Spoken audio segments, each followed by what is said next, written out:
Hi అండి. చిన్న విషయం చెప్పడానికి వచ్చానండి. మా వైజాగ్ అక్కయ్యపాలెంలో చాలా చాలా మటర్లు జరుగుతున్నాయండి.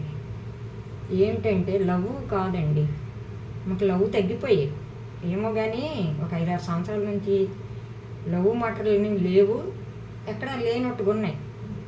ఏంటంటే విశాఖపట్నంకి బంగారం ఎక్కువండి, అద్దెకి వచ్చేస్తున్నారండి ఊళ్ళలోకి. ఇంకోటండి, ప్రభుత్వం కూడా చెప్తుంది 5-6 సంవత్సరాలే అద్దెలకి ఇవ్వండి, తర్వాత ఖాళీ చేసేసేయండి అని. ఎందుకు చెప్తుందని అర్థం చేసుకోండి, లాస్ట్ వరకు వినండి.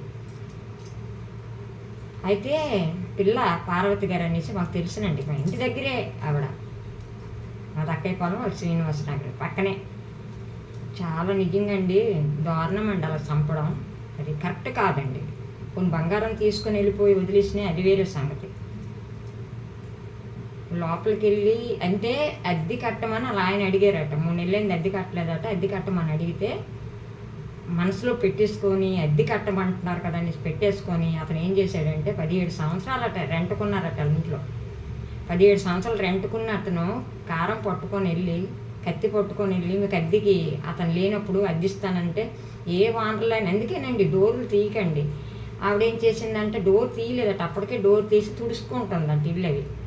ఇంతలోకి వెళ్ళి అద్దె ఇవ్వడానికి వచ్చాను అమ్మగారు అని అన్నాడట. అంటే ఓకే ఇవ్వమ్మ అని అన్నప్పటికీ ఉన్నాను అనుకొని ఇలా తిరిగిందట. ఇలా తిరిగినప్పుడు వెనక నుంచి వచ్చి కళ్ళలో కారం వేసి మొత్తం పడిసేసి బంగారం తీసుకొని లోపల బీరువాలో అర్థాలం అడిగాడండి. పాపం ఆవిడ దగ్గర లేదండి. చాలా వరకు ఫైట్ చేసిందటండి బాబు, చాలా వరకు ఫైట్ చేసింది కానీ మరి అవ్వలేదు.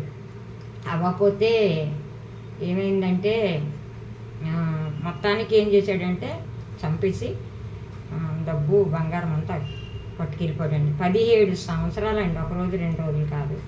ఇలాంటి ఎవరిని నమ్మాలండి? అద్దెలకి ఇల్లు అసలు కట్టుకోకూడదు అనిపిస్తుందండి. జాగ్రత్తగా ఉండండి. ఇది అందరు కాదండి, కొంతమంది చెప్తున్నాను, ప్రౌఢి వాళ్ళకి మాత్రం ఇల్లు ఇవ్వకండి. ఓకేనండి, బాయ్.